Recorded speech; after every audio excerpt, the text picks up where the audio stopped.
c'est les infos.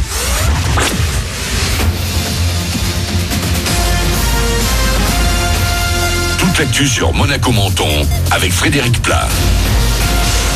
Bonjour, du plein soleil avec le lever du jour de Monaco attendent aujourd'hui. Les températures vont au meilleur être comprises entre 7 degrés dans la Haute-Roya et 13 sur le littoral. Actuellement, il fait seulement 5 degrés à Menton, mais la sensation de fraîcheur est moins importante qu'hier grâce à l'absence de vent. Ça a pas mal soufflé ce lundi. On aura quelques inoffensifs nuages dans le ciel demain. On prend la route pour commencer. S'il n'y a rien d'inhabituel à signaler autour de Monaco ce matin, ce n'est pas la même si vous devez vous rendre sur Nice. L'accès est de la voie Matisse par le tunnel André Malraux est fermé ce matin. Des travaux d'urgence réalisés cette nuit ont pris du retard et la circulation est saturée au niveau d'Acropolis. 4000 monégasques ou résidents déjà vaccinés et c'est pour encore mieux lutter contre la Covid-19 qu'un nouveau centre de vaccination a ouvert hier en Principauté. Il a été inauguré en présence du prince Albert II au Grimaldi Forum. L'espace Léo Ferré se concentre désormais sur le dépistage.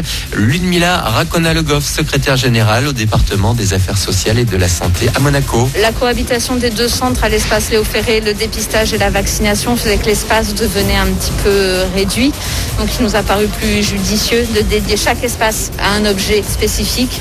Et donc ici, ça se prête véritablement à la vaccination avec beaucoup de box pour répondre à une demande. On a une capacité d'environ 600 personnes par jour. À Léo Ferré, on avait à peu près 250 personnes par jour.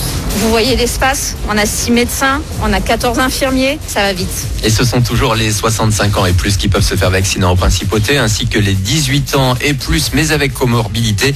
Et ce mardi, les premiers rappels de vaccins vont être faits. Toutes les infos sur covid19.mc.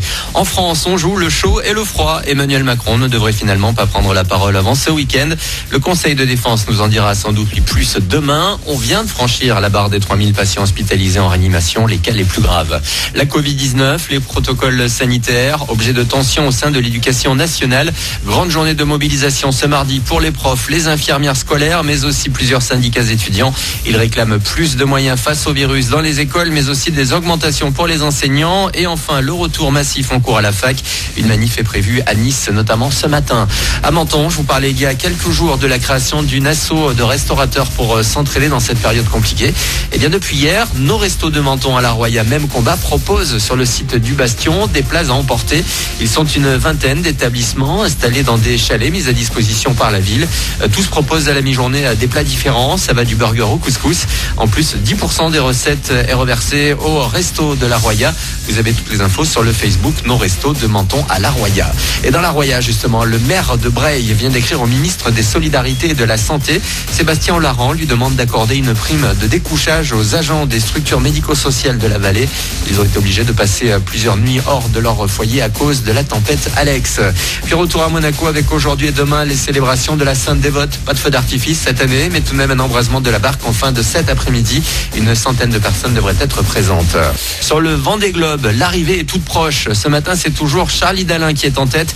Toujours deuxième également, Louis Burton. Et troisième, Boris Herman qui porte les couleurs de Monaco et du Yacht Club. Et ce n'est pas forcément celui qui va arriver en premier qui va l'emporter. Herman, mais aussi Bestaven, qui ont porté secours à Escoffier, vont bénéficier respectivement de 6 et 10 heures de crédit. On devrait être fixé d'ici demain soir. Voilà pour vos infos. Bon début de journée à vous avec Manu.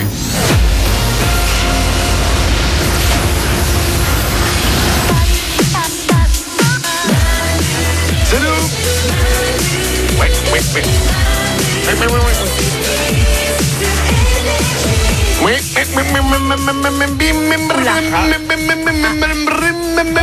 C'est quoi une mobilette?